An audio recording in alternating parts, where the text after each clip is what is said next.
Welcome to Truth Sentinel, watching over the truth in the news. I'm joined, as usual, with Seth. Bye, Seth. Hi, Seth. How are you? Oh, pretty good, Scott. How are you doing today? Not too bad. It seems like a long time since we last did a show. Yeah, been, 3-4 weeks, something like that. Yeah, and I'd like to explain to listeners that's because we got another strike. And when you get a strike, you basically can't do anything for, I think this case was 3 weeks. Means you can't even post. I think one of the worst things about it is you can't even post a message to people on your channel and say, hey, I've got a strike. So you literally it's useless for a while.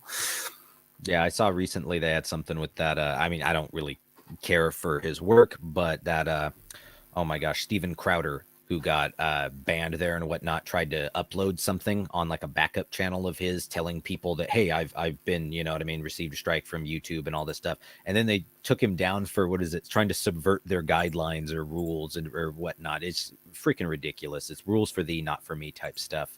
Whereas there are people that can violate almost every single guideline on YouTube. I mean, we've talked before, Scott. Stuff like YouTube could literally has like pseudo pornography all over the goddamn website, which violates their own terms and services. Yeah, they do nothing to stop it just because it's, doesn't matter. Whereas people like you and I, we're apparently public enemy number one, I guess, huh? We are, yeah. Although our most recent chat hasn't been taken down yet. Maybe the sarcasm worked that time. One can only hope, man. One can only hope. I'm really excited to hear about some of the alternatives that you've been looking into over the last couple of weeks here as we try and find a place to not only live stream rather than YouTube, but then also just upload podcasts in general and whatnot so that we can talk to people, even that are just listeners and whatnot on things like Spotify and whatnot. What do you got there, Scott? Yeah, I'm going to try and actually show people a little bit of that.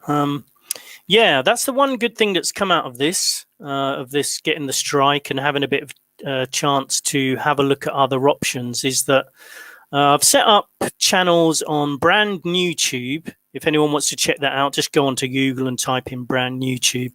I'll try and show people a bit later if I get the chance. But let me show you our channel on Spotify if I can.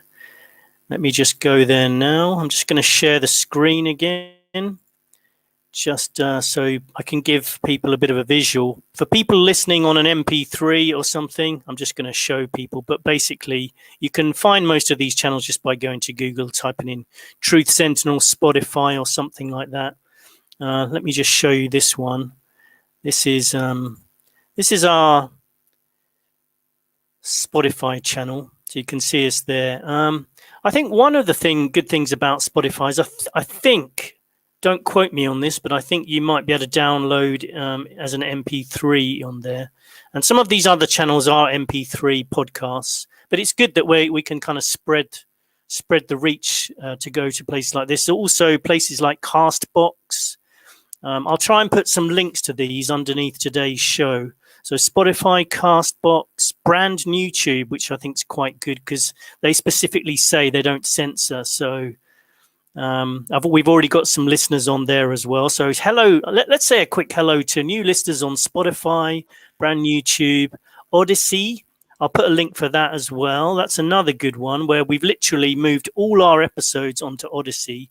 So if we do get kicked off YouTube, there's other places for people to go. And we really, it'd really be good if people would just go to all these channels and just subscribe so that if you suddenly don't hear of us anymore, at least you can catch up with us over there.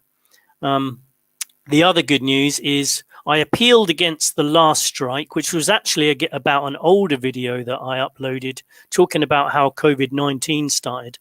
And they came back and they didn't agree with my challenge, but because they still deleted the video, but they did actually take off one strike, which means we've still got 2 strikes, which means we've got a bit more time on YouTube before we transition over to other channels.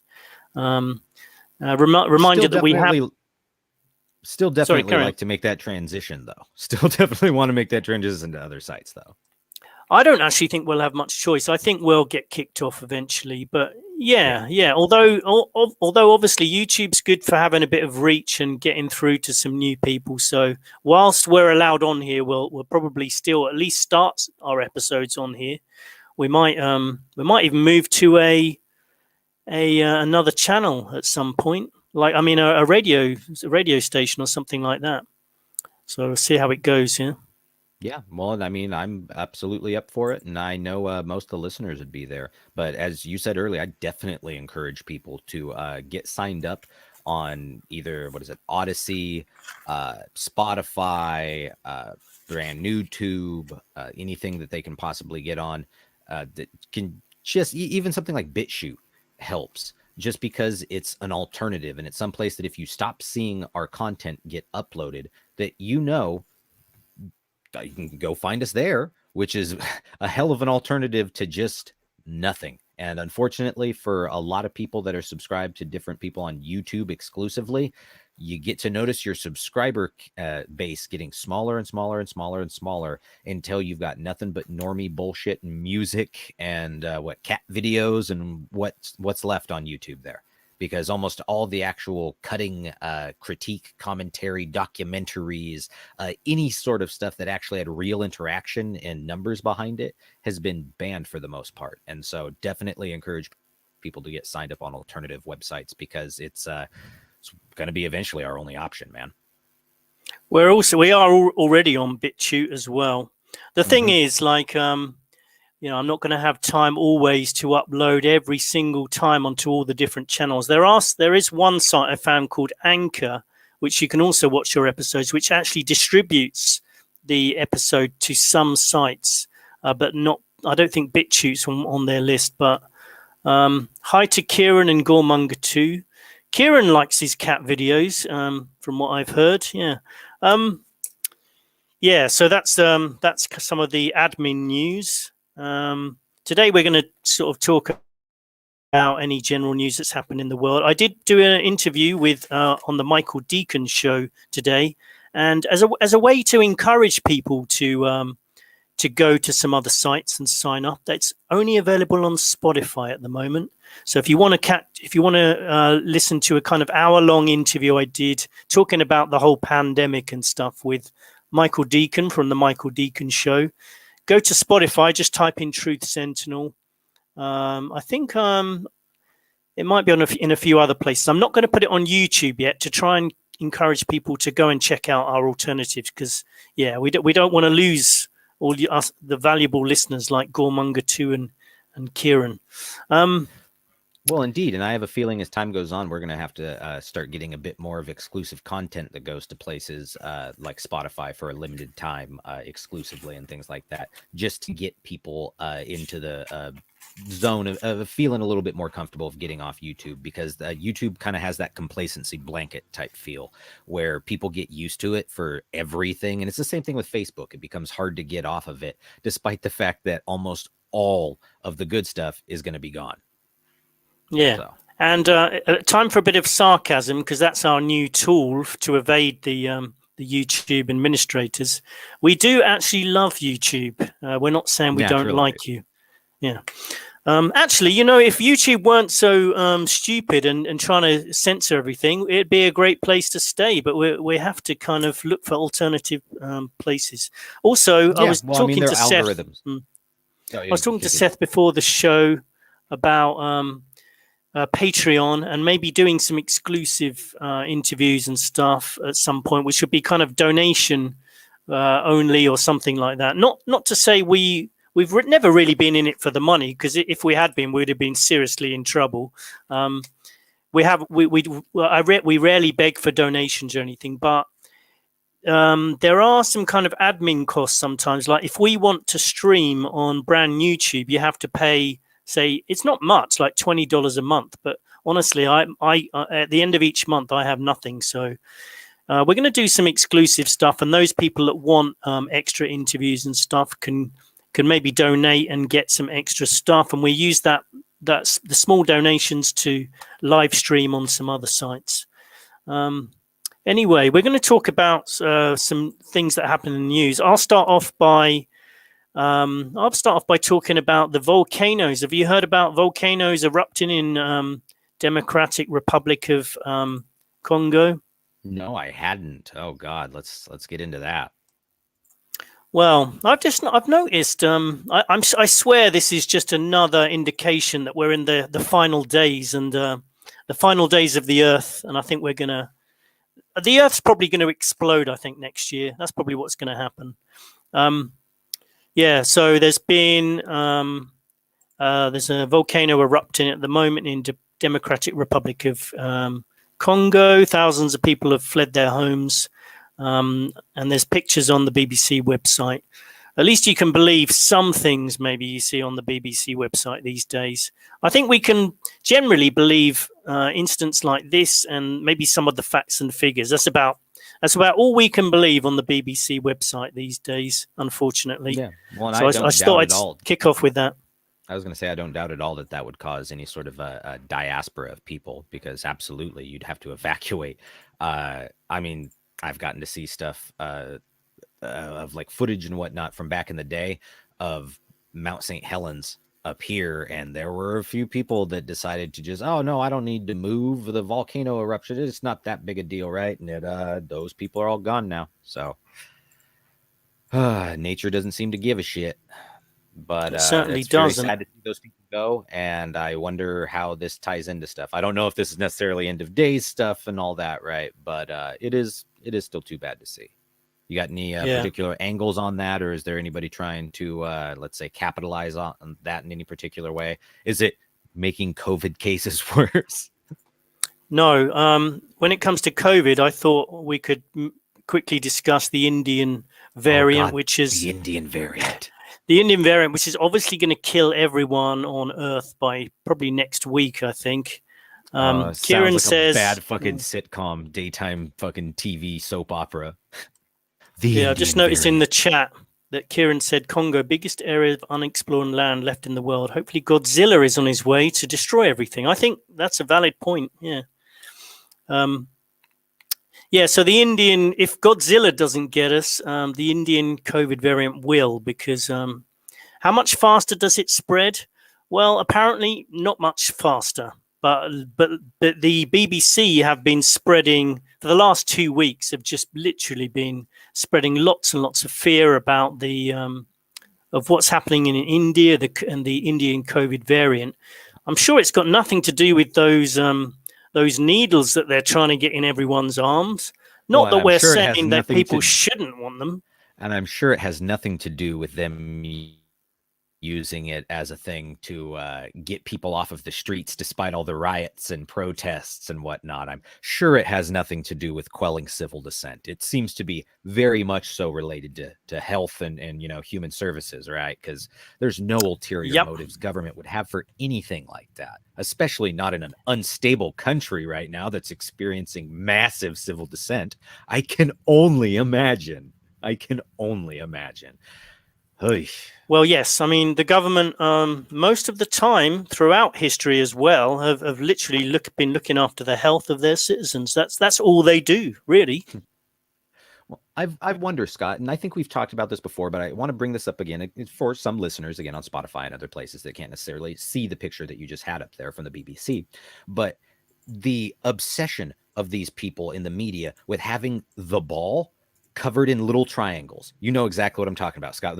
The virus, right? We're talking something people don't have a single picture of ever, right? And yet some guy somewhere created a computer-generated image of a sphere covered in little triangles, and now everyone knows that's the virus. That's the COVID, man. It'll get you. And I've seen it depicted everywhere, despite the fact that nobody has a single idea of what even a virus looks like. And yet they perfectly have it right there. A big sphere, because everything is spheres, right, Scott? Everything's just balls all over the place, right? It's absolutely insane. And there's a lot of this Kieran imagery. Says billboards in London are now like the ones in They Live. Yeah, literally. It's not even, there is no like put on the glasses and you can see through it type stuff. It's just literally, it's the through the glasses, the white background, black letters type stuff. Just shut up, be happy. But there's Work, something breed, obey. Shit like there's that. something worse than the COVID-19 spiky ball virus that's coming to get you, or the Indian variant. Have you heard about the black fungus? Oh God, no! The black fungus among us. The black fungus is coming to get us, basically. Well, as you can see from the picture, for the audience here that can't necessarily see this, there is a person lying in a hospital bed. Their head is completely all fucked up and covered in a bunch of bandages and whatnot. And a nurse with a mask is feeding them soup. And it says at the top of the page there, what is it? More than 8,000 cases, around 9,000 cases of rare infection, black fungus. That's whoo boy. Yeah, and I wanted to say something about it, like, because I'm not denying that there is disease out there. I think there probably is, and I think I personally, I think some of these things could be bioweapons that they're going to release, because obviously I believe this is all a planned event and this is not some kind of natural event that's going on.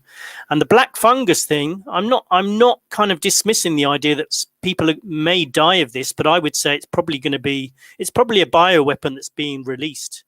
Very well could be, but also let's not forget here how much stuff that our societies in general and modern civilization takes for granted, including the fact that things like black fungus, black mold, and whatnot is allowed to fester in most people's houses, and they have no fucking idea. There's all sorts of stuff that comes with water damage and whatnot, and people don't really want to consider the implications. So, I mean, using antibacterials, all this kind of stuff might just cause fungus, bacteria, whatever, to our antifungal medication and all this might just cause this to evolve to a next level, which won't be treatable by any of these means. So, I mean, yeah. For the longest time, I mean, we have to the antibiotic resistant strains of bacteria and whatnot that are going to be some of the nastiest players in the game here, way more than all this fucking virus fear mongering. So we'll see. Yeah. And sometimes we have to cover different bases, because we're not 100% sure what these people are up to. If they release a bioweapon, black fungus, some kind of black fungus disease, it does have a higher kill rate. At least it would justify the blooming lockdowns. The black fungus disease that people apparently recovering from COVID are getting. I think there's been 9,000 cases.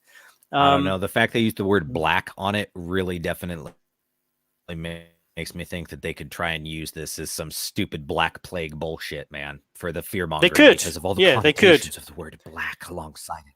Oh my God. Why not again, if we're talking about fungal infections, there's rare fungal infections that kill thousands of fucking people all the time, every single year. And yet we're not hearing about those. So it makes me think that the BBC article is very, very much so fear mongery type stuff. Just to, again, the BBC never do that, Seth. The BBC would never do that. I must be mistaken. That must just be American news. Suddenly you cross the Atlantic, all their news is perfect. It's amazing. It's amazing. I thought shame on you, Seth. There were shills in the media that were trying to make money off of advertising for giant companies, usually pharmaceutical companies. But I was wrong. I must have just been mistaken. That must have just been something that happens in evil countries like China and Russia. I mean just Russia, because China's good, because YouTube, right? Yeah, I mean, the BBC would never do anything corrupt, like showing false bank accounts to people to try and secure interviews with very high-profile people like Lady Diana, which Martin Bashir did apparently all those years ago when he had that interview with Lady Diana. Isn't it interesting how all this comes out years later after it's completely irrelevant to anybody that's still alive? Yeah, exactly. They do that all the time. I'm sure when 10 years from now, maybe 20, there'll be stuff like that coming out about COVID. What do you mean? Our Lord and Savior Fauci isn't all he's cracked up to be? Come on, Scott. Are you saying that he's not just Jesus incarnate? Come on. Well, there is a halo above his head most of the time when he's talking. So he's obviously divinely inspired. But maybe even Fauci's not as squeaky clean as they say. Yeah, I don't know, man. I don't know. Truly, if we're going to get the American Pope, it would be Anthony Fauci. I mean, geez, after seeing him on YouTube and how all the guys, whether it be Bill Gates or our Lord and Savior, what is it, Susan Wojcicki, there at YouTube and Google and everything. They just know, man. Fauci's the best. Fauci, I mean, it's not like he profiteered off of the AIDS scandal with the AZT drugs and whatnot, trying to pump those into people, despite the fact that it was dangerous as fuck. It's not like he ever did that. It's not like Carrie Mullis called him out repeatedly. It's not like Carrie Mullis died suspiciously right before all of this lockdowning us, but you know, it's not like Carrie Mullis ever said that he thought that the governments of the world were using his PCR test for nefarious purposes. It's not like he said that. Yeah, it's not like you said it could literally be used for anything, because you can, like, if you amplify, if there's this idea that you have a tiny cell or molecule of almost any goddamn thing in your system and you amplify it enough, you will find that, right? No matter what substance we're talking about here. And as he said in his own words, it essentially makes it worthless. It's essentially a test that can tell you anything you want to know. But because it tells you anything, that means it tells you nothing. Because there's no consistency to it. You can just amplify whatever the fuck you want and it'll pop up. But of course, again, you know, that's me using my big boy noggin. I don't know. I need to dumb it down to walnut brain for the CDC regulations and YouTube guidelines and all that. But, and for people who haven't thought about it too much, without that dodgy PCR test giving false positives again and again and again to an extreme amount, there would be no pandemic. It wouldn't have been possible to carry out this pandemic. Well, it's literally the test they're using right now to justify new lockdowns in fucking Germany and all these places. So, I mean, same test. Countries... This is a fact. Whole countries have been locked down over a completely useless test. That'll be shown in 10 years. Yeah, papayas, man. Papayas. The goddamn, what is it? Tanzania. Tanzania. The what is it? Prime Minister or President? Was it President of Tanzania? President. I think he's dead now, isn't he? Yeah, he is. He is. Interesting. Not like what, 2 months, 3 months after showing all the stuff with the papayas and everything, and he's dead. Yeah. Carrie Mullis, the president of Tanzania, and other people that have come out speaking against things just seem to wind up dead. At least Dr. Mike Yeadon's still alive, the ex-head of Pfizer, who believes this could quite possibly be a depopulation agenda. Well, if we see another bunch of lockdowns, Scott, then it's very likely that Mike Yeadon might not be around for too goddamn long either. And I don't say that as some threat, so don't take anything out of context, right? But... buddy, if anything we've seen thus far, that's probably what it's going to be. Don't worry, though. There's a way out of all this mess. Kieran says you need the vaccine. We'll let you know when it's ready. Get it now because you'll kill everyone if you don't. Just obey. And I think that should be the message, really, that we should send out. Well, yeah, I mean, come on. Pfizer, those guys are trustworthy. Why would you not trust Pfizer? Why would you not trust Moderna or GlaxoSmithKline or anybody? Yeah, I thought I heard that he'd been sued for billions of pounds in the past, but I'm probably mistaken. I probably am. I'm pretty sure I am. It's been some other giant biotech company, just some other giant pharmaceutical company, just that happened to have a similar name. Must have been like Pfizer or something like that, I guess. Yeah, that must have been it. Yeah. It must have been it. And people have been saying about these vaccines that they're completely safe and we can trust them. And I know that to be true because, as I just said, that none of these companies have ever been sued in the past. They've never been sued for dodgy treatments. And they're also not experimental vaccines either, Scott. They're not experimental. Yeah. Even though weirdly enough, it did say on one of the inserts that they were experimental. I was confused about that. I don't know, Scott. Seems like you're thinking awfully hard there. If you had a little bit too much to think, we got to have the thought police come and check on you, man. Yeah, I don't know. I am very confused. Don't think and drive, Scott. Don't think and drive. Yeah. So, by the way, did you hear that there's 9 new billionaires being created out of the vaccine pharmaceutical companies because of the vaccines? What a surprise. And all 9 of those billionaires did so by, I'm sure, completely justified and loving means. It's not like we're getting to watch literal techno-fiefdoms get set up as we're living through the days of techno-feudal bullshit, as these people get to fearmonger and then profiteer off the fear-mongering and have the fucking media and giant companies like YouTube and others completely in lockstep with them, and they'll defend anything that they do and whatnot, because those were not ill-gotten gains. Those were all gains that were they were completely and totally benevolent, man. They were what's the term? They just cared so much about everybody, and they wanted to help people out. What is it? We have, India tells social media firms to remove India variant from content, because it's like China virus, right? Is that the thing, Yeah. Scott? That's exactly it. You can't say China virus because obviously that's racist. You now can't say Indian variant because that's racist. You realize this is them playing this up, right? They played up the entirety of the anti-Chinese sentiment by calling it the fucking China virus and creating the entire fear-mongering about it in the first place. Now they're doing it with Indian people. And so any violence that goes against Indian people and all this bullshit, that's the fucking media. And yet, again, I don't know if I could even say that on good old-fashioned YouTube without being taken down there, because it's not like media personalities would ever be held responsible for fucking inciting people to violence. It's not like we've gotten to watch that for the entire last year and a half now. Oh, Yes. buddy. Indeed. That's so frustrating. There was another thing I was trying to share here. It doesn't seem to be working now. Bloody technology. That's all I can say. That's all good, man. I'll pop something for you here. We've got out of Ars Technica, which is, again, left-wing trash outlet, parading itself with the skin of a technology website that produces technology news. Here we have some nice partisan bullshit. Texas governor knew of natural gas shortages days before blackout, blamed wind power. Anyway, officials' phone logs offer blow-by-blow account of the disaster as it unfolded. Actually, after going into the entirety of this, it seems to be very, very strong left propaganda just to try and sidestep the fact that after reopening the state, Greg Abbott, and then the same thing with that, Ron DeSantis there in Florida, had nothing of what they predicted for the giant viral spikes that were going to happen, and we're going to take out tons of people and everything. It was all complete bullshit the entire time. It was never what they claimed it was going to be. And now, of course, they have to try and go for a power outage, something that happens almost every goddamn year, regardless of what state we're talking about. But for some reason, now this one state, this one governor, he will be held accountable. Yeah, God, Seth, I'm coughing there must be that COVID.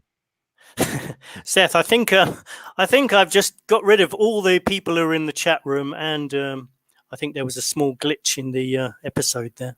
Oh, I think everything. We're still live, and let me see. It says the chat's still up, but we'll see, because you're the one that's. I think everyone might have disappeared from the chat. If anyone can still hear us, let me know, because I've got a feeling there was a glitch then, and everything froze. Yeah, I saw you disappear there for a moment.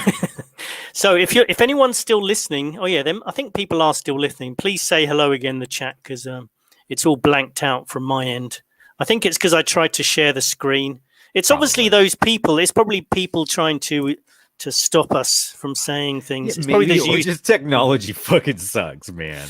What you mean? It could be my dodgy laptop instead. I don't think it's dodgy laptop. I think it's shitty software and generally, I'm not trying to be a dick. User error sometimes, right? It happens. It happens. User error? Wait a minute. Are you saying that I did something wrong, Seth? User error. I won't take that. No, okay. It wasn't. No, just joking. Have you heard about what's going on in Palestine right now? The West Bank. A little bit, not enough. I was thinking we should sometimes do it. At some point we should do a show on that. But before we do, I should find out more about the whole situation. I was trying to read about the history of that area today, but I'm so clueless about the whole history of the entire region. I really need to find out more. I guess I'm not the only one. I think a lot of people do, Yeah. Well, we've got the big thing that they had there was entire buildings getting leveled and shit by the IDF. I saw the building collapse. Yeah. That one building collapse. Now everyone's blaming the AP, the Associated Press. How dare they even have like AP reporters and stuff set up there? There was Hamas people there. And I'm like, again, what kind of fucking excuse is that? What kind of, again, you want to talk about victim blaming and shit like that? How dare he be in a house with somebody that was fucking like, it's like if somebody that in your household or in the apartment complex you live is a drug dealer or something. And so they flatten the whole fucking apartment complex and kill like 200 people. And you're like, hey man, if you didn't live in the same apartment complex as a drug dealer, it wouldn't be on you, bro. Like, it's fucking literal insanity. It's like some guy throws a rock through your window, and so you take a fucking flamethrower and burn his house to the ground and kill his family. It's ridiculous, right? So the international community is fucking outraged.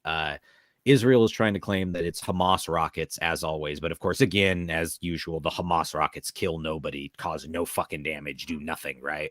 But thank God it's only because of the brave Israeli Iron Dome guys that they managed to make those Hamas rockets do nothing while simultaneously responding with stuff that kills hundreds of people. But don't think about it too hard. But now we have this, and this is the tie-in here. The news article out of Russia Today.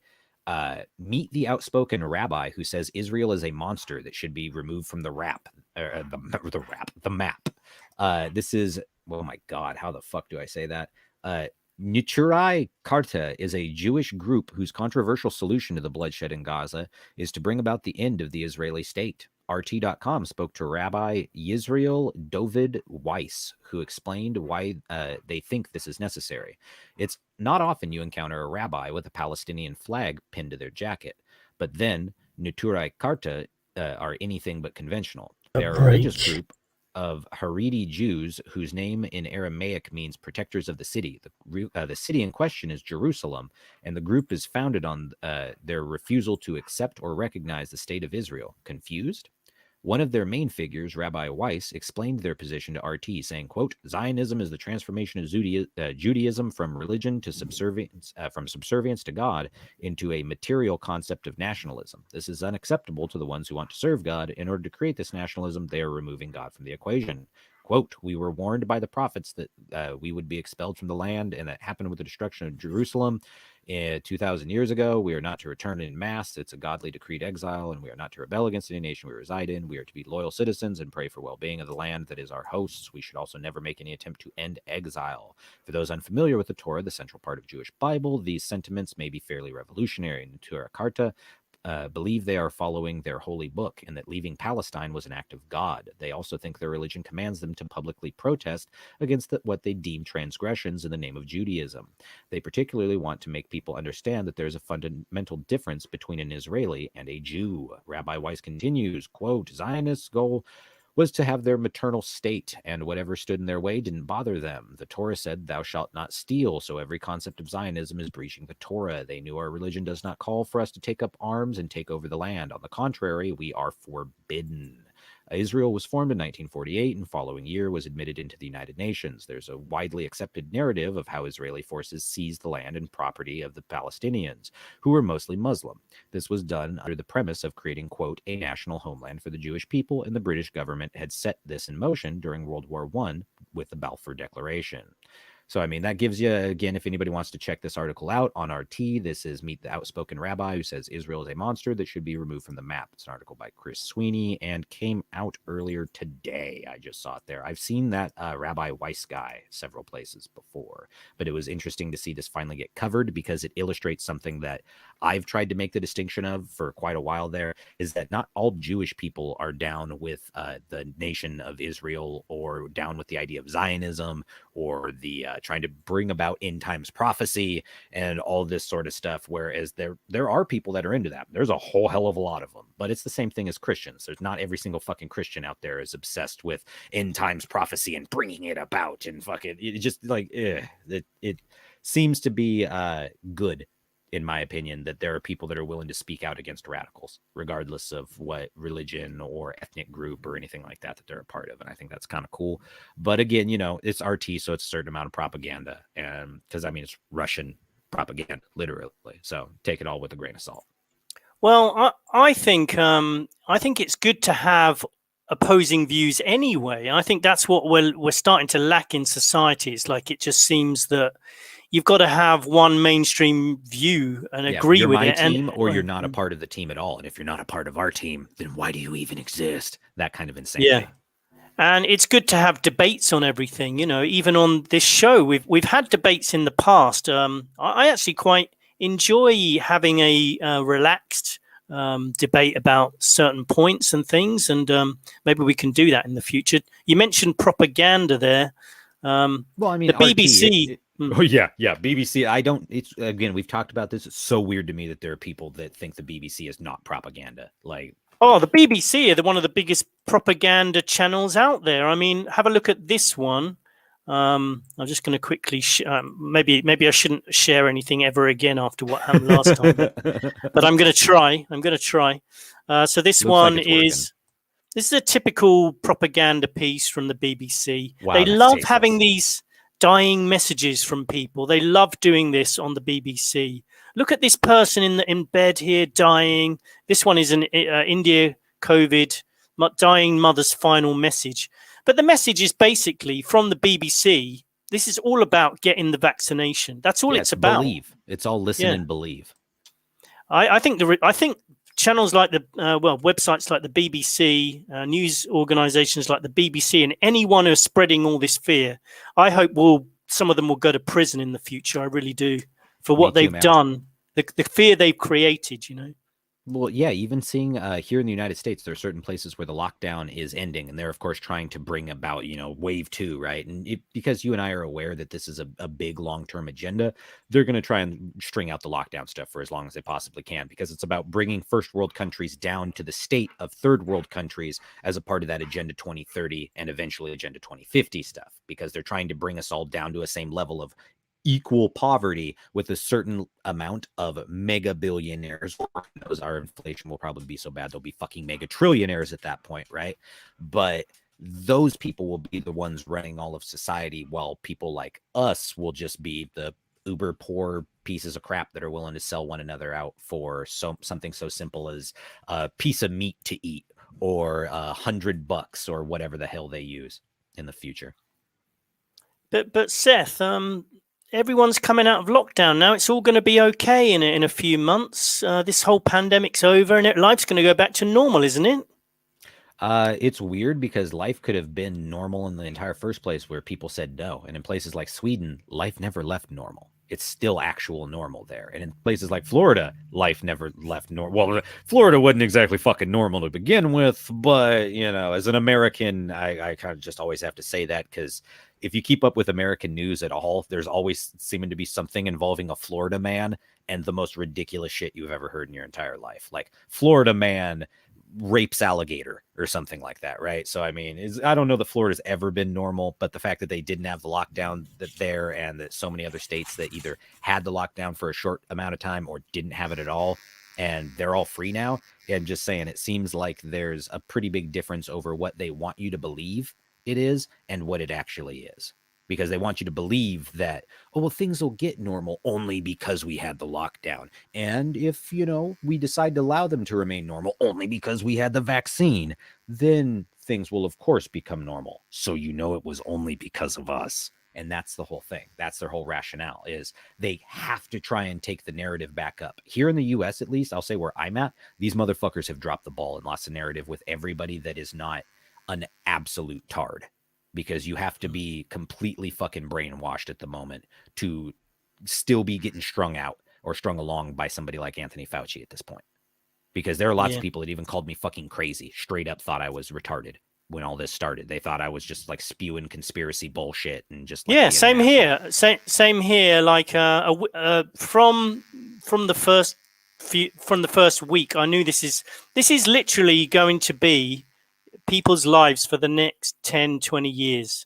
I would say. And they fear-mongered people. Yeah. They fear-mongered people that even seeing how everything is starting to open back up, and there are a lot of people that are just, normal, right?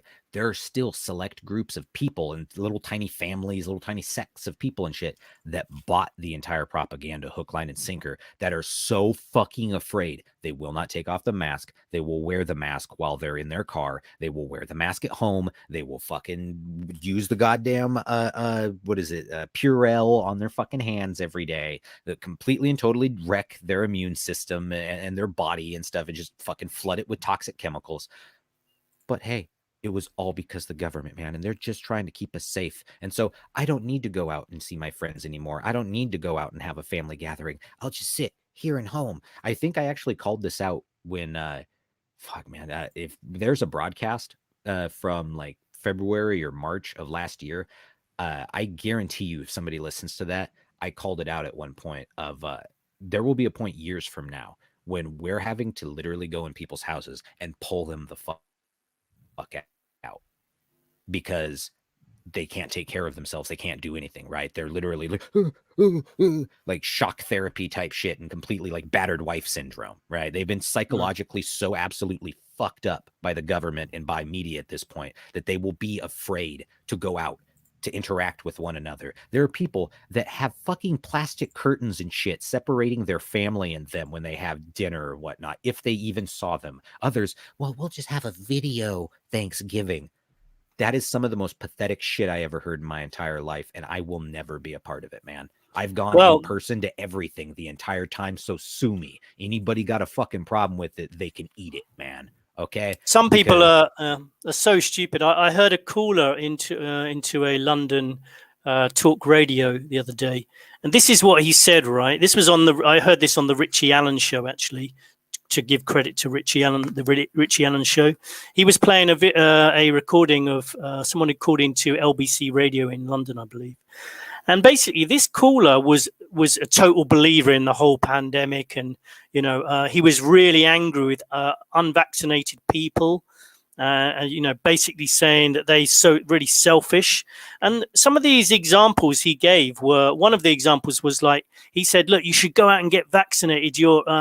Because when you might have to go to hospital when you get COVID, and you'll be using up beds, And he said, look, I had the vaccine. And he said, the first time I had an adverse reaction, I had to go to hospital. And he goes, then I had the second one, and I had another adverse reaction. I had to go to hospital again. He said, and if you don't take the vaccine, then there's not going to be beds for people like me who've just had the vaccine and have to go to hospital. Can you believe that kind of logic? That is fucking like the never-ending shooting star of tardism, man. That was like, what? And I got the first shot, and I had an adverse reaction, and I almost died. And so then I got the second shot. Then I had an adverse reaction, almost died. He had to go to hospital. Get the shots too, man. And if you have an adverse reaction, it means it's working. Like, and if you don't, you get ill and you go to hospital. You're taking up beds for people like me that might need to go to hospital because I've been vaccinated. You mean the hospitals that are having to fucking lay off staff because they're empty because everyone's afraid to go to the fucking hospital now? I've actually heard that a ton from different nurses and stuff out here in Washington State of hospitals that have had to lay off staff because there's not enough stuff for them to do. There's entire sections of things that are like specialists and stuff. People that do like the goofy what the hell do they call it? The radiologist stuff, right? Of the people that take the x-ray pictures and all that kind of bullshit. There's specialist office and stuff in the hospital that if there's not people coming in regularly, they have no fucking job, right? Because they just go home. We don't need you. And they're doing that with tons of people because almost everybody's afraid to go to the hospital, either because they don't want to catch the COVID, they are aware of what's going on, and they don't want some asshole to try and force a fucking COVID test on them and give them a false positive or some bullshit and try and ruin their fucking life. And they don't want to be around, they don't trust these people anymore. And can you blame them? Any bit of goodwill any of these medical first responders and whatnot has been totally lost at this point. To me, it was already gone, right? I didn't have any of this shit in the first place. But for a lot of people, it was the TikTok videos. It was the nurses dancing on TikTok and all that bullshit and supposedly the crowded hospitals and everything. When they started doing that kind of shit, it just illustrated to the majority of people exactly where their priorities are at and what kind of people they are. They will lie for the system. They will literally lie to your face and then dance and do a real happy dance about it. And it's a real great time. It's a real funny. They're scum, man. Some people seem to be very hesitant about these vaccines. Yeah, hesitant. And by hesitant, you mean most people ain't getting it. Yeah, it's weird, huh? It's weird. They try and like gaslight us into thinking that the majority of people are them. The majority of people are not them, Scott. The majority of people are us. They're just people that would probably call you or I crazy to our fucking face if we actually were to try and talk about this stuff. But then they'd go and not get the goddamn vaccine anyways.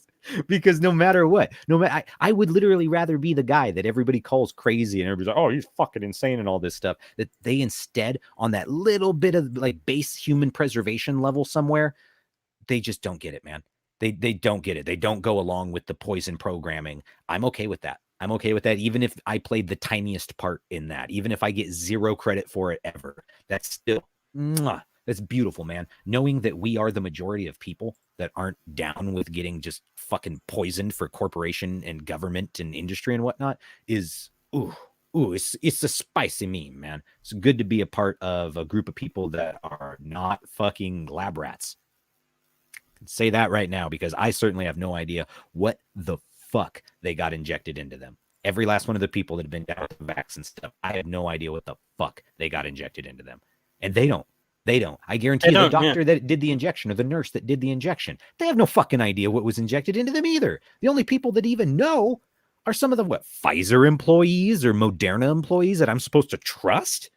People that we make all the fucking jokes about earlier, some of the most corrupt people in the entire world, and I'm supposed to trust them. They're doing things just for the common good. And then I'm supposed to trust government on the same level too, with all the lockdowns and whatnot. Hey, they're just doing it to keep people safe. Yeah.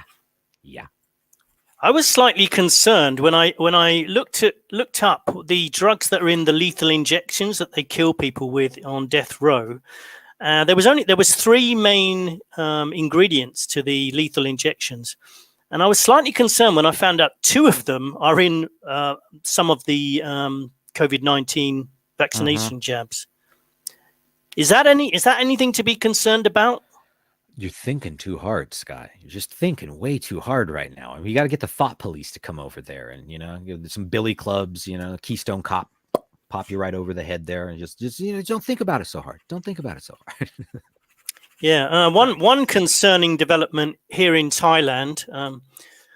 Obviously, I have to be slightly careful what I say about stuff here in Thailand, but I'm just going to report what was reported in the Bangkok Post newspaper. Naturally, I'm only just reporting what was said. Yep, quoting the news, which is part of the idea of this podcast. And in one region of Thailand at the moment, this is a fact, they are going door to door to people and they're basically saying, have you had your vaccine? No? Okay, come with us now. And this is from the Bangkok Post, I want to reiterate. And if you say no, you have a choice of 2 years in prison, 40,000 baht fine, which is, I think, roughly about $600. That's actually happening at the moment in Thailand. I don't know, man. If I was a Thai person right now, I'm thinking like, how can I get 600 baht, brah? Like, or what are the 40,000 baht? Like, I'm just saying, holy shit. That's. I have heard that it's basically focusing on Thai residents rather than foreigners at the moment, which is kind of. Thank God. I'm kind of quite pleased about that for some reason. I don't know why. Not that you've not vaccinated, Scott, because everyone, obviously, you like myself and everyone else ever. We've had all the vaccines. We're all I vaccinate myself daily just for fun. Yeah, same. That's if I ever see those needles and stuff around your fucking apartment there. That's what that is. He must be vaccinating himself. Look, apparently there's a lot of people in North London there vaccinating themselves all the time on the fucking street corners and shit. You had the needle hanging right out of his arm there. There's a regular fucking COVID clinic up in here, huh? Look, everyone knows that if you eat healthy food that's natural as possible, it's good for you. And basically, if you live a natural life with natural products, everyone knows that that's good for you, right? So logically, with that kind of staying in that train of thought, we also know that if you get injected with an unknown batch of chemicals, it's also good for you, right? Yeah, that's where I don't quite know about that one, Scott. I think that's logical, Seth. I think that's totally logical. Natural is good for you, so these are obviously good for you because random chemicals. Random unknown chemicals are good for you too. Now, considering they could be all natural chemicals, Scott, and I still wouldn't want them injected into me. Like, hey, this is all natural cat piss that I am putting directly from this syringe into your bloodstream. So they're like, nah, I'm good. I've got a feeling this episode is probably not going to stay up long, so we might as well go. We might as well go all in. We might as well go all in and talk about the last election as well. What's happening in Maricopa? Do you think there's anything's going to come of that recount? Doubt it.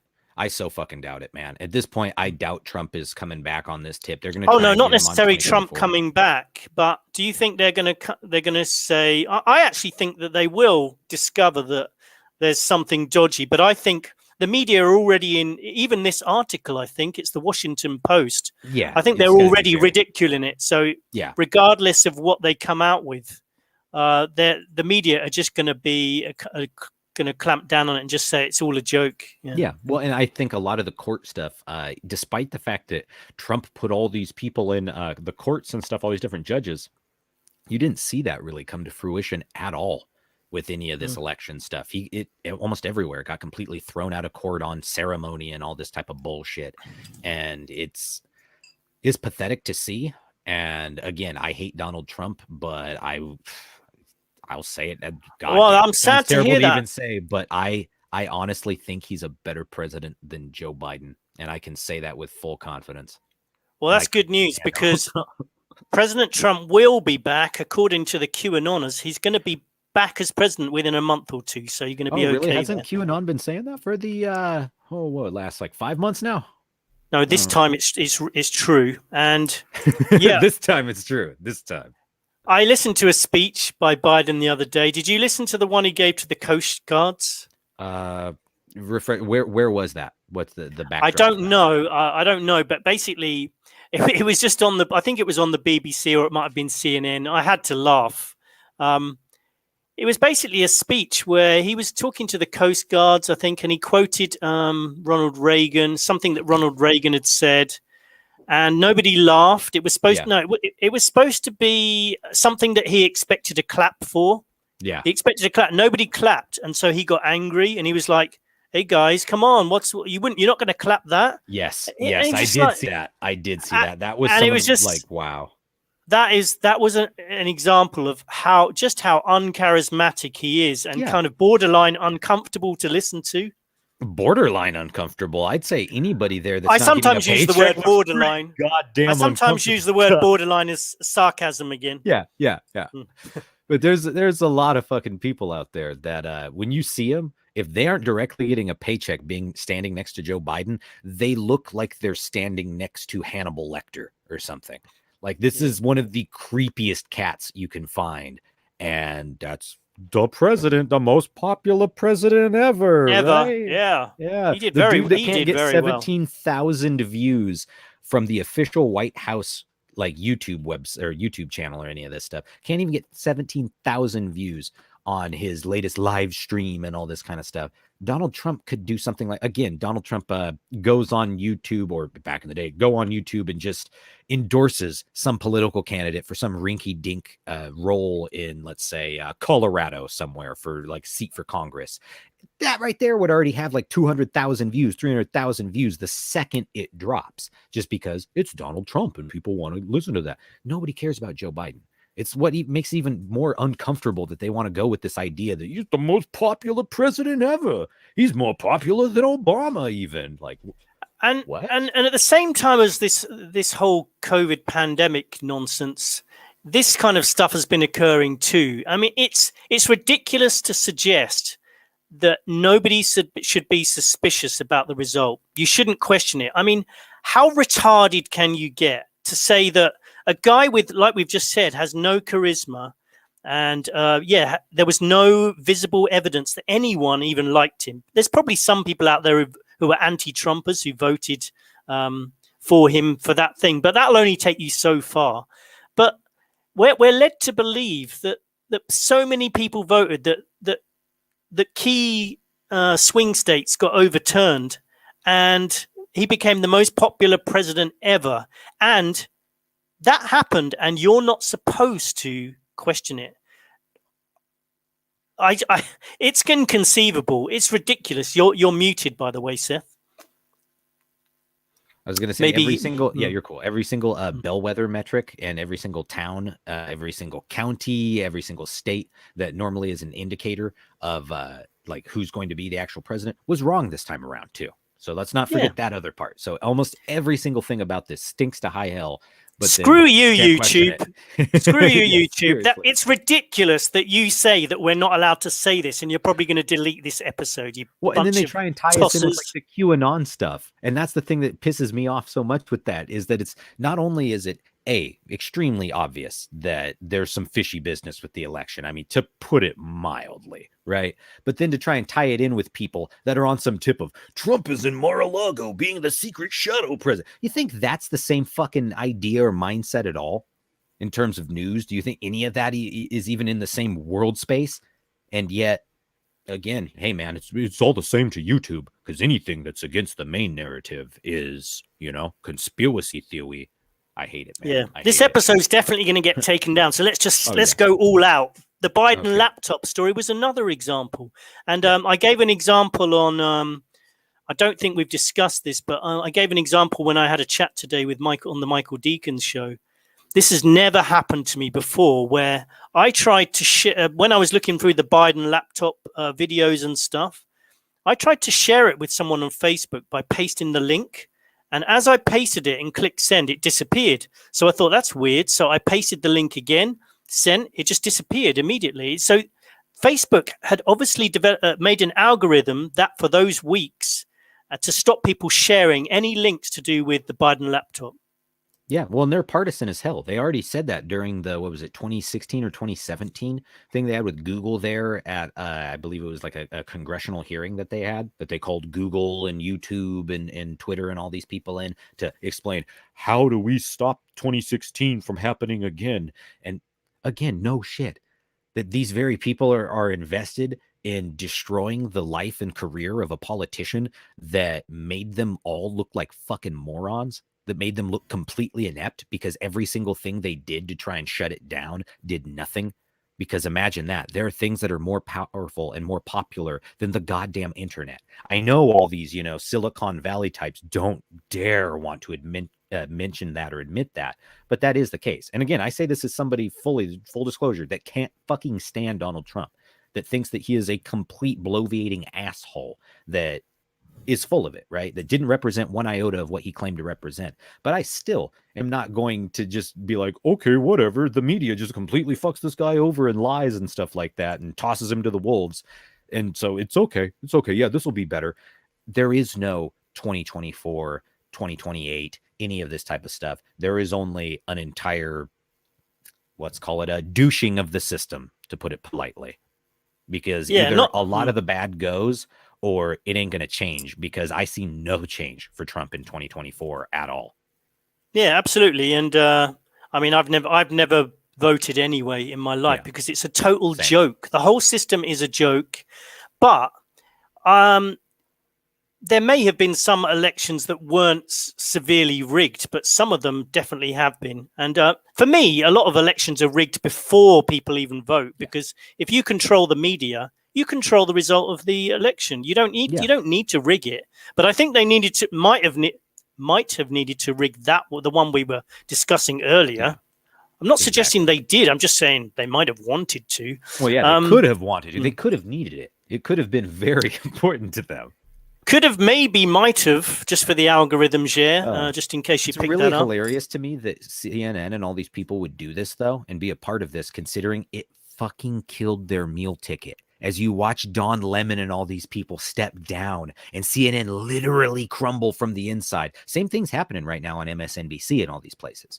Because without the Orange Man bad story, they have no grist. The average moron doesn't want to hear their bullshit anymore, and they were already getting fucking tired of Orange Man bad. They just got real red in the face while they screamed Orange Man bad right at the end there, and they got rid of him, right? And so, of course, they blow away into nothing because they're irrelevant. You know what I'm saying? They're literally irrelevant.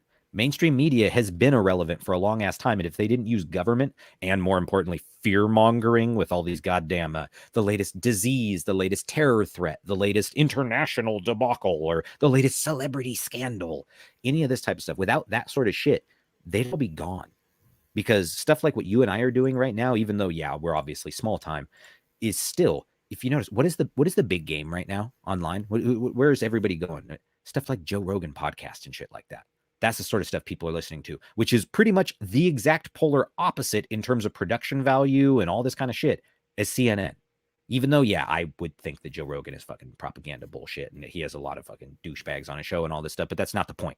It's not the point at all. The point is that people are there. People are here. People are on the internet. People are in control of their own media watching habits, of their own like the sort of stuff that they want that they're interested by is what they're going to go look up and find. And all these giant mainstream media companies slit their own throats by being a part of destroying Donald Trump, because the only thing that kept them relevant was getting to scream "Orange Man bad" over and over again. It's God, it kills me. Do you have any more articles you want to cover? Because I can. Throw I thought we, I almost forget. This is supposed to be a call-in show. I totally forgot.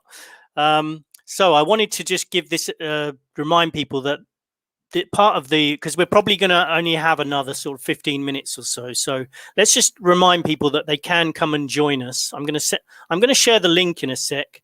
If you decide you want to come on, just make sure you've got a headset and microphone or something, or sound reasonably good if you can, and switch off the video. Helps with the bandwidth issue that we did have a bit earlier today. Plus, some of this is going to be shared on as an MP3, so you're not going to be seen anyway. Even though, but if you're really hot and you look like Jennifer Connelly, keep your video on, please. Thank you. Here's the link. So if anyone would like to come and join us, just come and join, and we'll bring you in.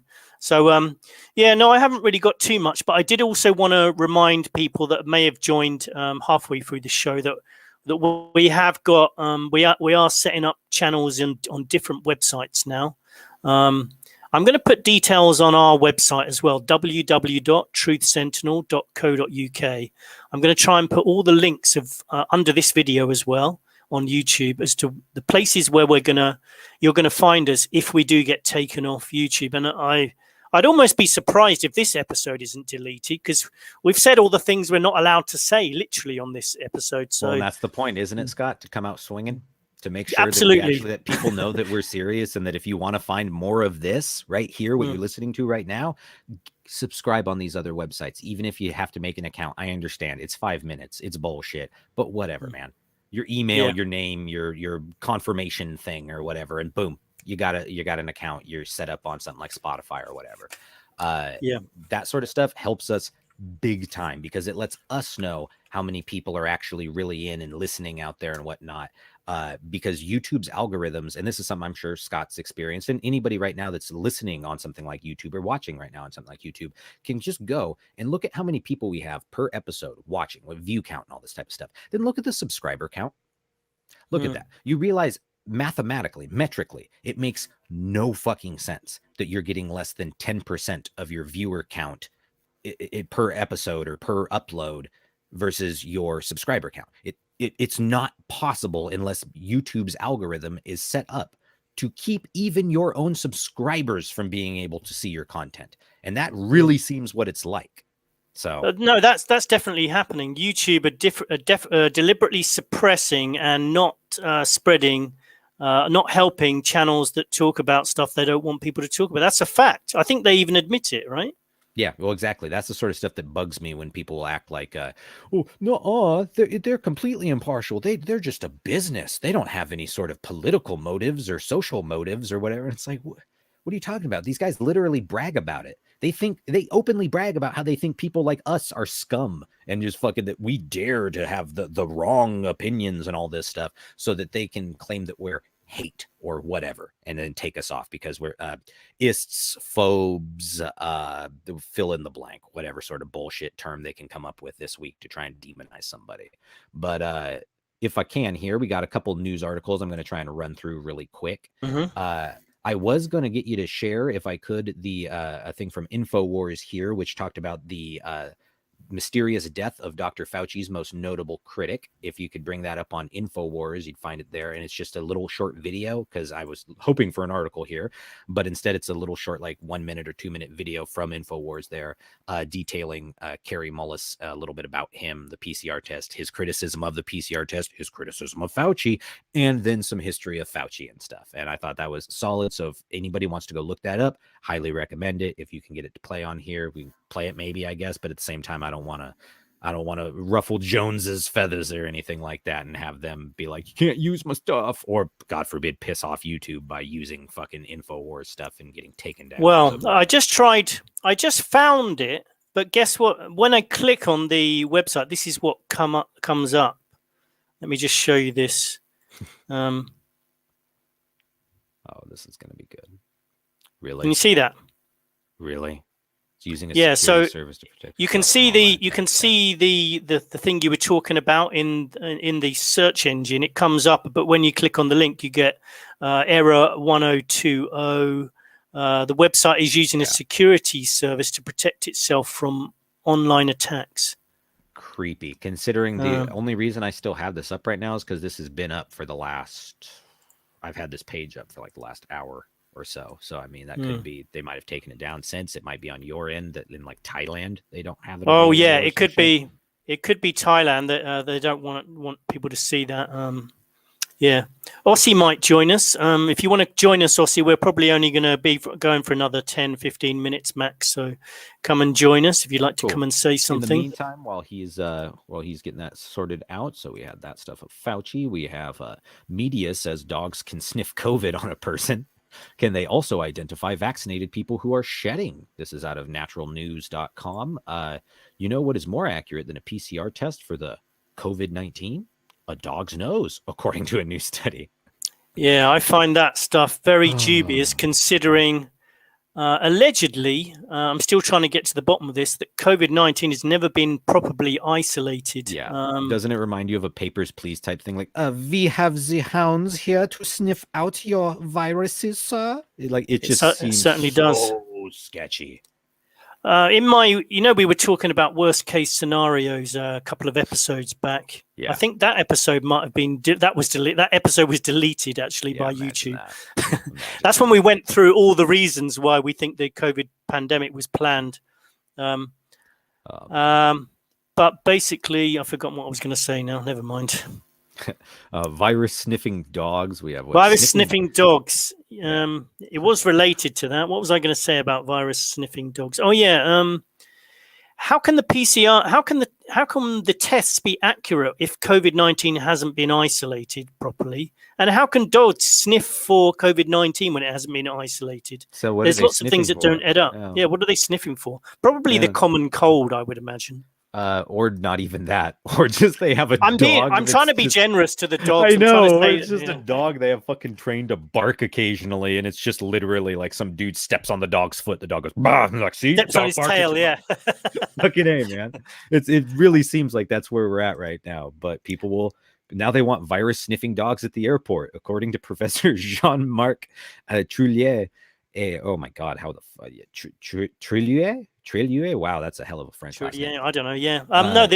What I was going to say about the worst case scenarios, I remember now, was I do kind of feel like one thing, like I said earlier, this is not ending, despite you get these kind of brief things where you're allowed to. It's like you're being in prison. You're allowed to go in for a run around in it's in like the a yard. breath between fucking stints on the waterboard. Yeah, so this get used to what's happening now, because it's going on for at least another 10 years in some form or other. But the worst case scenarios, I think, are going to be mandated vaccines, like is already happening here in Thailand. That's going to be a difficult period for some of us, because I don't know what we're going to do. But also deaths. I think this winter in the UK will be a big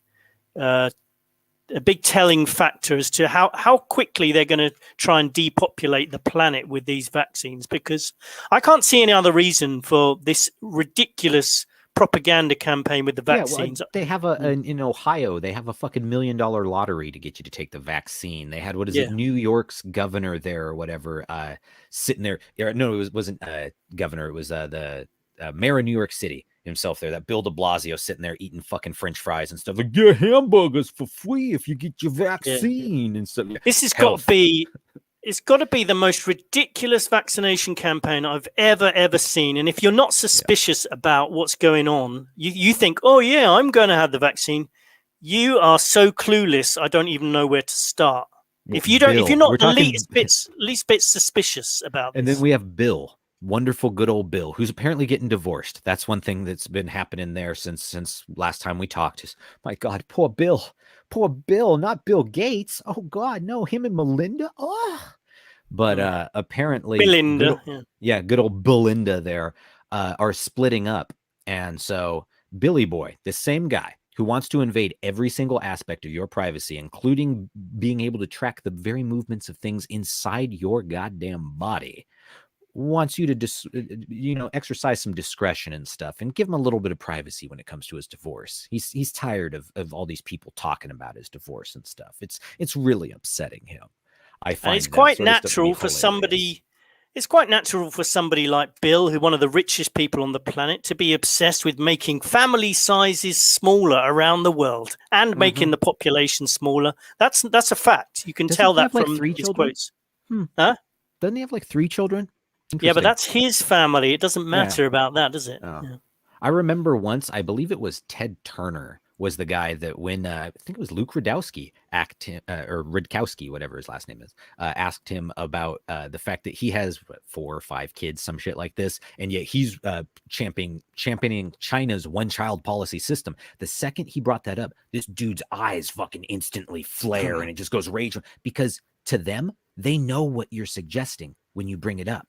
They know exactly what it is because they think you need to die. They think your family needs to die. They think you are breathing too much air, that you are using too many resources, that you are a useless eater. They literally see people like you and me like that. That is exactly what it is. And so, of course, when somebody brings up, well, hey, why aren't you, you know what I mean? Why aren't you pulling in your fair share there, bud? Why do you have 4 kids, 5 kids, whatever? That rage there instantly comes out of it because it has always been and will always be rules for thee, but not for me. The more regulations, the more rules, the more regimented and highly controlled our society becomes, the more disparate it becomes between those who rule and those who are ruled. That is the very nature of humanity. And the more organized we become, the worse that will be every single time. And I hate to be let's see if Ossie agrees with you. Let's see if Ossie agrees with you on that. Cool. Ossie, welcome to the show. What's on your mind today? I think you're muted there, man. Yeah, you may be muted there, Ossie. I can't hear you at the moment. We'll try again in a moment, Ossie. We'll try again in a moment. Let me try this. How about now? Can you hear me? Oh, yeah. That's it. We got you now. Okay, perfect. All right. Yeah, there's nothing that's too pressing on my mind. There's nothing I'm like freaking out about or whatever. I guess I did. Well, I guess just touch on what you were just saying. Yeah, absolutely. Like, I firmly believe that there's some sort of extermination campaign that's going on right now. I mean, just thinking about going back to the election, right? Because we're not allowed to talk about that. Those governors, Cuomo, Wolf of Pennsylvania, who's that witch? Whitmer. Whitmer. Who, like, I'm serious. I think she's like probably some actual witch. Dude, I literally would not doubt it. I totally get what you mean. Oh yeah. So they filled nursing homes with COVID positive patients to kill them, to drive up the death toll, to make it harder for Trump to win the election.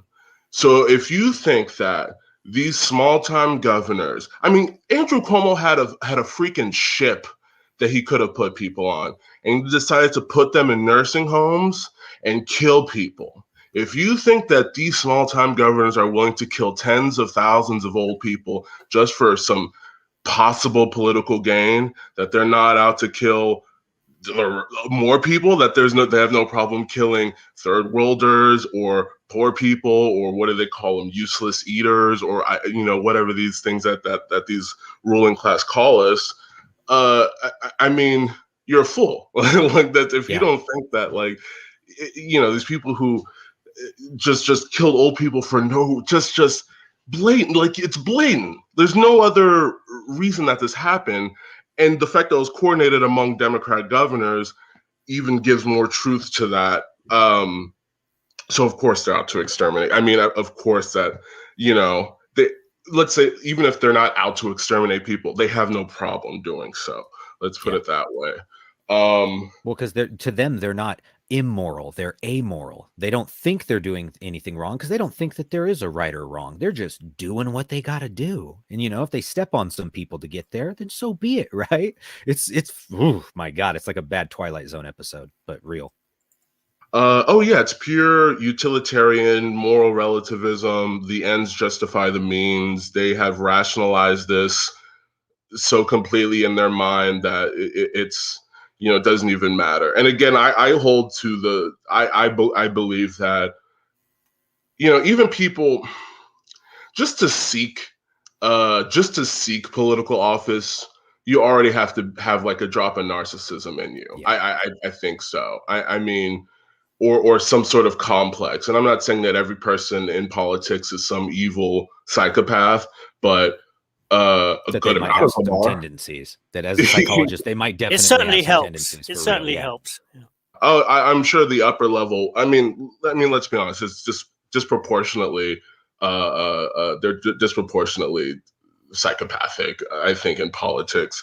One thing I wanted to touch. I don't know if I wasn't able to see the first part of the stream, but one thing I wanted to touch on that was like going around that I'm not sure what to think about it is.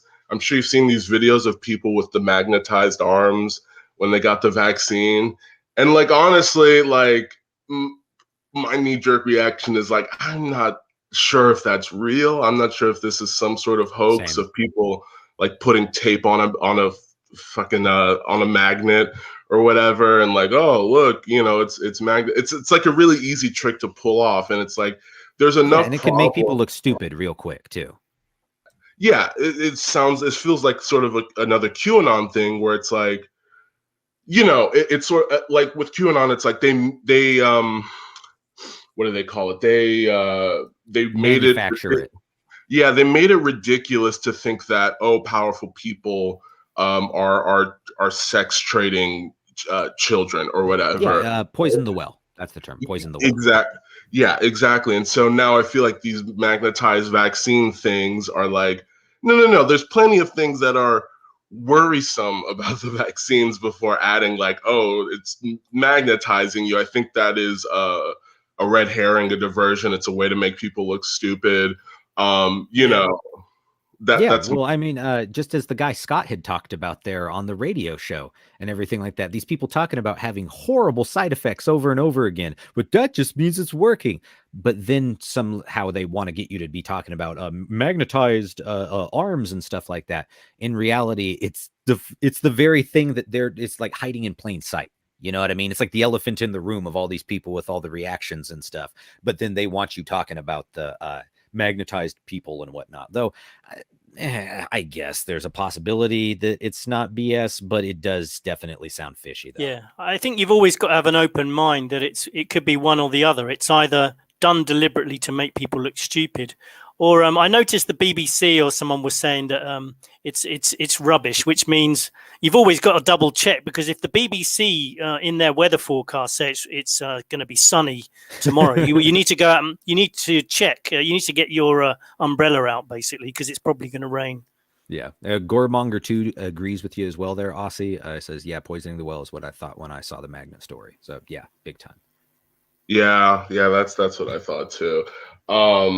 Unfortunately, I don't know. There's no one like close enough to me who's gotten the vaccine. Thank God. Right. So that I can test them on. That I could test on them. But yeah, I mean, I've heard personally enough. As you say, like I've heard personal stories of like people having reactions, like, you know, coworkers or and things like that, of like perfectly healthy 22-year-old people like needing to go to the hospital. It's insane. And still, I won't tell the whole story, but I have a coworker, their daughter, and these are intelligent. I work with intelligent people, like people with advanced degrees and everything. Her daughter she gets the vaccine the day before. The next morning, she runs into her daughter's room because she's screaming, she's cramping, headaches, bleeding out of her, you know what, throwing up. I mean, the daughter actually said, like, I'm dying, take me to the hospital. And this is a 22-year-old, perfectly healthy, like, to quote my coworker, the healthy one of her two daughters, needed to go to the hospital. They get to the hospital, and like she's telling me the story, and at no point does anyone think it's the vaccine. She got this vaccine the day before, and they're like, "Oh, maybe it's a UTI. Maybe she developed fibroids on her." Fucking UTI, yeah, because that sounds like symptoms for that. Maybe she developed fibroids on her cervix or whatever it is. Oh, maybe it's this. Maybe, and it's like all of this stuff just like presented overnight. No one even thought to say. And when I said like, "Hey, that sounds kind of systemic. That might be like an allergic reaction to the vaccine," you know, my coworker was like, "Well, she got the first dose and she was okay, so I don't see why the second dose would." And I'm just like, "All right, I'm not going to push the issue." Yeah, whatever. Bioaccumulation, brah. Bioaccumulation. Well, this is the problem. Like, you know, this is the way they're probably going to do it if they are doing the depopulation agenda. Because if people start dying or getting sick in 6 months after the jab, there's no way the medical profession are going to accept that was anything to do with it. They're not even accepting people who die the next day or even the same day. Exactly. Yeah. Oh, absolutely. That is. I mean, if these people didn't connect that as a vaccine, you know, less than 24 hours after getting it, there's no way that, you know, like as you say, 6 months to a year later. I mean, they're gonna say it's probably, oh, it's another variant or something. That's what it is. There's no way it's the vaccine. I promise that's what's gonna happen. Oh God, what was I gonna say? I think it's strange how all year people have been afraid of getting sick because they're being told about COVID, and then the only people who are getting sick now are people who are taking the vaccines. You know, they really are getting sick. Yeah, they're actually getting sick. It's very weird. And it's like I know people who like, oh, I'm more afraid of COVID. I'm more afraid of like I'm more afraid of COVID than this experimental vaccine. And it's like, I mean, we've been living with, you know, COVID, whatever this thing is, for like a year and a half. And it's like, we know who should be worried, but we don't know anything about this vaccine. Yeah, well, and supposedly the what they're saying with the virus and whatnot, the family of coronaviruses are supposed to be one of the most like long-lived. Like, if you're into evolution stuff, we're talking about something that has existed coinciding with human beings and animals and whatnot for like fucking millennia, right? Like thousands and thousands, tens of thousands, hundreds of thousands, potentially millions of years, and yet this vaccine, which has been tested for, well, right now, on you, right now, we know this is safe. We know it's safe. I mean, humanity has been living with this stuff for thousands, if not millions of years now. But for some reason, we weren't okay until we had the vaccine. This vaccine will wipe out COVID the same way the flu vaccine wiped out the flu, right?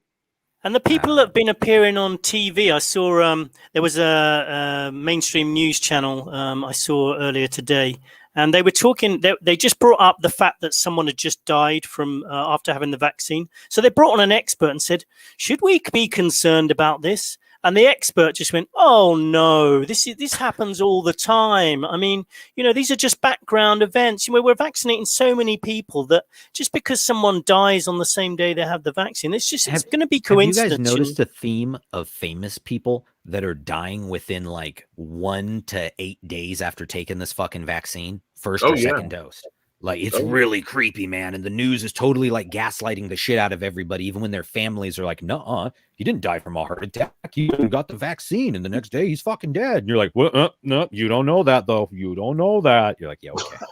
I tell you what, it better be a depopulation agenda, because if anyone's still alive in 10 years, there's going to be some massive lawsuits over what they're doing now. I think it's my thinking is they know that most people are going to be dead.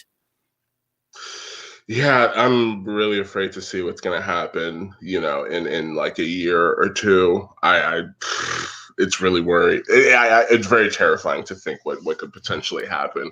I mean, I would say, and it's weird because they'll say, you know, Fauci will go on TV or whatever. He goes on 12 times a day, but he'll go on and he'll say, you know, usually with vaccines, you know, any side effects are going to happen, you know, within 12 hours to 48 hours after, you know, you get the vaccine or something like that.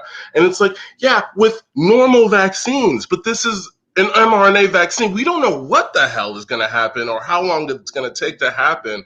So it's just, it's a blatant experiment on people. I don't know why people don't understand. There were no animal trials. People That don't alone understand. is so goddamn sketchy on every level. It is an experiment. You're being experimented on, and people are still rolling up their sleeves. I cannot fathom it unless I'm dying with cancer and I got 2 months to live. Would I ever consent to be experimented on? I truly don't understand the control that the media has. And it's, like, I agree with you where it's like the corporate media is losing a lot of its power, but damn it if they still don't have a strong grip on the lives of some, I guess, less strong-willed, less critical thinking people. I think a lot of it's just people that have been raised to look at mainstream TV and stuff as the authorities. And it's there are a lot of young people, especially, that get raised with that. But I mean, older people are just as guilty. There are a lot of people that are all the way up to like my aunts and uncles, all the way up to what would be my grandparents' generation, people all the way into their freaking 80s and 90s that continue to consume news and media now as though it were still the 1950s or 60s. Not that they didn't, manipulate everybody then either. It's just they have this weird rah sort of an idea that they're like a part of the culture. I'm sure you know what I'm talking about here, where it's this idea of being part of the in group. And is you don't believe that the vaccine is safe? Well, then you're no longer part of the in group, right? Even though, as we just discussed, the majority of people in this world, the majority of people in this country are sketched out as hell by this vaccine. And yet the media and they're like the bubble that they create around people gets them to believe that somehow, no, the majority of people think it's safe. In fact, the majority of people are going to get it. But then they tell you, well, actually only about 30% of people have gotten it. And apparently everyone else is really sketchy about it. So we need to make sure they're not quite so hesitant. They wouldn't be doing all of these campaigns, including $1 million lottery in Ohio, if they weren't desperate on some level to get people to do it. Yeah, I was just about to bring that up. It's like when you have to give out $1 million. $1 million. Yeah, that's sketchy as hell. I saw people were mad sketched out about that when they were telling them, oh, we'll pay you $300 a pop to get the vaccine. Even then, there were people that are like, what the fuck are you talking about? If it's safe, why are you paying me for it? If it's safe, why are you paying me for it, man? Or fucking, this is about health again. Bill de Blasio, fat ass eating a fucking hamburger and some French fries. Health, guys, come on! You gotta get your vaccine so you get your free hamburger and French fries. I'm like, health, yeah, health. Again, people are seeing this, and even a lot of people that were like in the Matrix on some level, right? That normally would believe in all of this, normally be down with it, still have that little bit inside them that's like, this is an experiment. This is bullshit. This guy is literally telling me it's for my health, yet he's eating a goddamn hamburger and French fries right in front of me, and he's fat, and he's telling me that fucking just for my health. I'm like, I don't know about that. To protect you from a disease that's so deadly, they have to stick a swab right up your nose and almost into your brain to find out whether you've got it, because you have no symptoms whatsoever. You know, and most people who get it, but over 70% of people who you see in the infection rates have no symptoms whatsoever. That's how deadly this disease is. With that asymptomatic thing, if that wasn't the entire time just them throwing up numbers even higher because of the very nature of the PCR test. So you know what I mean? It could still say that you're positive, but you don't actually have any of this stuff going on. They had to have it like that. Yeah. I'm sorry. Yeah, of course that there's so. I mean, we'll never know the true number, but I'm sure you guys have seen the video of and I won't remember his name off the top of my head, of the guy who invented the PCR test. Harry Mullis. Thank you. Yeah, the fucking Nobel Prize winner, like how he, first of all, also trashed Fauci. Yeah, hated him hard. Literally, it like challenged him to debate and stuff publicly and all this shit. And literally, it said that he would have no problem dragging him, I believe it was like by his hair from his car or something like that, out to get a debate on this because he wanted him bad, because this dude would be defrauding the government and all the taxpayers for like, what, 20 years now at that point? Yeah. I mean, this guy's been around for forever. I mean, Fauci's one of those he's like one of those Rumsfeld guys who is like, how is he in the That is a background of perfect every analogy. picture? How is he That is a perfect always? analogy. He's always. When I realized Rumsfeld was also involved in the Vietnam War, I'm like, who is this guy who's just always for like in 35, the 40 years? He literally has his hands up the butt of almost every ruling politician in the country. And you're like, Yeah, I have a feeling somebody like Fauci is way closer to the reins of power than most people would give him credit for. And it's part of why he's become the face man of all this stuff. I get the feeling him and Bill Gates and a couple of these other like more Malthusian type dudes are the real wheel pushers there, wheel turners. Oh yeah. And I mean, to that real quick, but I wanted to about the PCR thing. That is one thing where I was debating with my brother, and he is much more how should we say, in the cult. I don't know how to put that nicely. Yeah, I get it. And we're arguing about the vaccine, and he was just like, and I'm like, there are people who have gotten the vaccine who are still testing positive. And he was just like, hey, well, remember, even people with the antibodies are now getting it again. And the thing about that is you have to assume that every test was perfect to assume that people who now have the antibodies are getting it again. Or people who, I shouldn't even say now have the antibodies, because these are just people who have previously had a positive test, are now testing positive again. They probably haven't even gotten antibody tests. Well, yeah, because they don't have it isolated, right? As we discussed earlier, if they don't have it isolated, how the fuck could they have an antibody test for it? Because exactly. The test is a joke. It's definitely a joke. And the thing I can't understand is that people like the ex-head of Pfizer, Mike Yeadon, he's saying don't take the vaccine. This is the ex-head, the ex-chief medical officer. And people aren't listening. But then again, I blame the media for not allowing people like him to be able to speak. That's criminal as far as I'm concerned. Isn't it weird? I've never seen anything like this.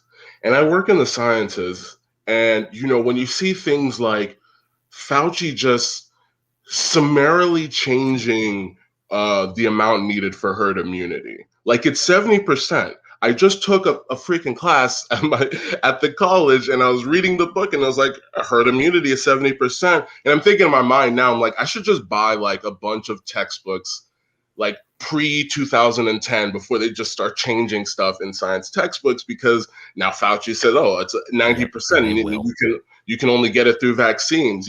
That's now the science. It's weird because what you're describing right there is something I've actually had people talk to me about before, which was people that lived through the Soviet Union, man. And that's exactly the Soviet Union thing of the expert, whoever the government expert is, says something, even if it contradicts that which was before, he's not wrong because he can't be wrong because he represents the state. He represents the power group, right? And so, of course, that which came before was wrong. And so we will change it. And that's how you end up with people that are in this weird ass bubble echo chamber. And that's why there are a lot of people that thought the Soviet Union could never fall, because they're in the bubble, you know what I mean? And they believe all the hype that they've had thrown on them this entire time, to the point that when it falls, it feels like Plato's allegory of the cave type experience. And I have a feeling we're going to have something very similar to that here in the United States. And it's going to be something like the allegory of the cove. Yeah. And if you have a memory, that is a crime. If you remember what came before, you're a crazy conspiracy theorist. That's a crime. You need to be banned and shut down and deplatformed. I never thought that I would see. And again, these are just things where it's like, why are more people terrified about this? When doctors left and right and center are getting shut down, silenced. I mean, just like the people that you mentioned, who are not being allowed on air. And if their message happens to get out, if Trump tweets it out or whatever, they're crazy conspiracy theory. I mean, it doesn't matter if they have a medical degree from freaking Stanford. They're crazy conspiracy theorists because they are rejecting the science. I think what's happening is we see all that. We see all these people on alternative media who haven't been allowed to go on mainstream media. But people who only watch mainstream media don't even know about these people. So I don't think they see any of it. They just think, oh, everyone in media seems to be for this. It must be good. I don't hear it's the anything. lockstep programming. Yeah. It's all So lockstep I programming. just It's think, to teach you this idea that everyone's doing the same thing. You want to be in the in group, man. You want to be in the in group. It's peer pressure. They don't hear about people like Mike Yeadon or any of these doctors that are speaking out against this. And it's kind of, that's why I hold the media criminally responsible personally. Yeah. So, Scott, are you going to have an Easter here, or Aussie? Are you guys going to have an Easter here? I'm not a religious guy myself, but I certainly will be having dinner and whatnot with the family and all that, because they celebrate Easter and everything. So good for them. Still respect it and all that. Apparently, Germany, though, and a bunch of countries have no Easter now. So, second year in a row, no Easter. They're getting rid of all the festivals globally. They're doing that in Thailand here as well. A couple of festivals have been cancelled over the last year or so. They're just like our last episode was about taking all the enjoyment out of life. It's like, doesn't anyone who's been going along with this pandemic remember that we always took risks in life, because life is not worth living if you don't have these risks and things that make life fun. If you take them away, forget about it. You might as well die anyway, you know? I mean, it's weird. I didn't realize that Germany was that's really sad that they're not having Easter again. I mean, that's ridiculous. I didn't. So yeah, it's crazy that, again, we've been with this whatever this is for a year and a half or whatever. And, even if you believe the numbers, which are inflated beyond, like, God knows how much these numbers are inflated, we know the death rate of this thing. It's 0.0, whatever it doesn't matter. It doesn't matter, whatever it is. It's statistically insignificant. Yeah. We now know this isn't a year ago where we're like, oh man, this is fucking weird. People are getting blood clots. People are dying, passing out in the street in China or whatever it is. And they're still trying to play up this India thing where, like, oh, I mean, I'm convinced that that's more of like a malnutrition plague sort of thing, where maybe people are getting sick from something, but it's because they don't have food, because the entire world has been shut down for a year. So food prices have skyrocketed. That's why people are dying in India all of a sudden.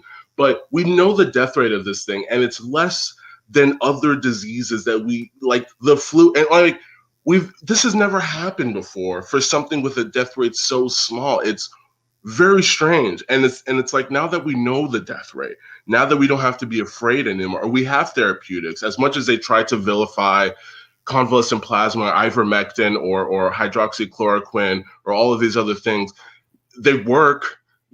Asthma inhalers work. I mean, yeah, exactly. We have the therapeutics, and like, still people are, and I don't know what it is, people are still acquiescing to the state. They're still saying, like an obsession with the death cult. It's like obsession with being a part of the death cult. It makes them feel, I guess, like they're a part of something bigger than them. I think that's what it is. Purpose.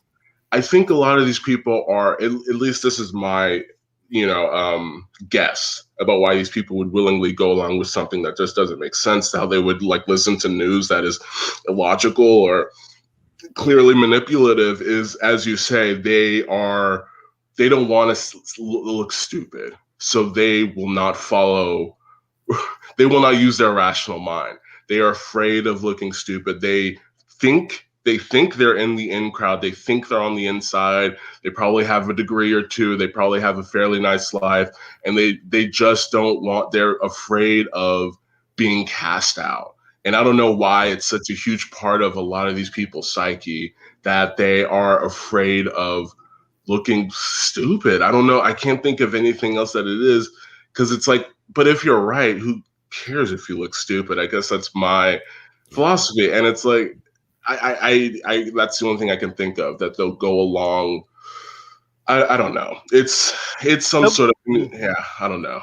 But when you were saying about the ivermectin and the hydroxychloroquine, they had to demonize that, because if they had admitted, which the doctors came out and said that was working, both those drugs were working. If they didn't demonize it, they couldn't have had the vaccination program. That's a fact. Because hope. They had to destroy people's hope. They had to destroy that to take this. Yeah. you're not even allowed to produce a vaccination campaign if there are adequate therapeutics out there. So yeah, that was a deliberate thing. Yeah, that was the whole reason, is they could not get emergency use if there were other possibilities for treatment. That is the whole reason. There is no other reason. And it's criminal. It's criminal. Any last words, Ossie? Tons of people. Any last words, Ossie? Because we're going to probably wind down the show soon. So, what's your final thoughts? No, thanks for having me on. I hope you guys keep doing this. You know, hope YouTube stops being, asshole about it. But I would say, what I always say: be positive, be optimistic. You're not dead yet. Educate yourself and those around you, and always treat others with love and kindness, and empathy. That's the best thing you could do. The overpopulation thing is a myth. Don't buy into the death cult. Don't feel animosity towards your fellow human beings just because they exist. Okay, it's just, let's use resources wisely. And again, treat each other with love and respect and kindness. Always be optimistic. That's what I would say. Always try to end positively. So yeah. Thank you, man. Yeah, thank you, Ossie. That was good final words, actually. And I would echo that. I wanted to say that a bit earlier as well about people who are getting vaccinated. I'm really making an effort to not kind of ridicule or anything. I mean, well, apart from maybe when I sometimes talk generally, because I do think they're making a big mistake. But I try not to. I don't think we should single people out and say, "Hey, you're an idiot for getting the vaccine." Yeah, well, I've family and friends that have done this same fucking shit, man. And a lot of them look at me like I'm an idiot, but I just try and be patient with them and shit. But it is, be patient with them. Kill themselves. Be patient with them, but they are making a huge mistake. It's obvious. Thanks for joining us, Ossie. By the way, well done. It was awesome. Lots of good points there, and we're always good to have other people join us, and we hope people will next time. I'm going to put loads of details. If we're still on YouTube, we'll see after this episode. I had an idea about this episode. What I'm going to do, I'm going to leave it up for a short time. Then I'm going to take it down, cut 10 minutes off, re-upload the first 10 minutes where we probably weren't too controversial, and then put the other half on brand new tube to try and encourage people to go over there. So hopefully a lot of people will be listening to this part on brand new tube. So thanks Drew. Thanks for an excellent show, Scott and Steph. Drew says, well, thanks for listening, Drew, and thanks everyone else for Drew, listening. Athena, Kieran, Hot Retarded Chicks, who else we got here? Goremonger 2 and Aussie, of course. Thank you very much. Was it 61*19?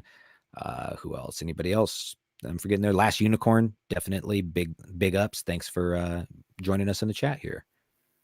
Yeah, and please do check out the other channels. Maybe before we leave, I'm going to try and post the link to brand new tube, because I'm going to upload the more controversial stuff, including this episode, on there.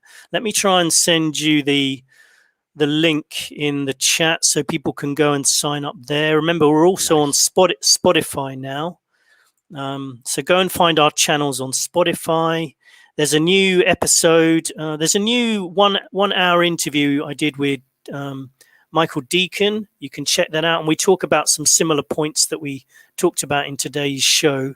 Here's the brand new tube link where I'm going to basically, whenever we talk about stuff like this, I'll put leave the first 10 minutes on YouTube to try and keep our subscribers here, but put the important stuff on brand YouTube. And there's the link there in the chat. I'll put it underneath the show today.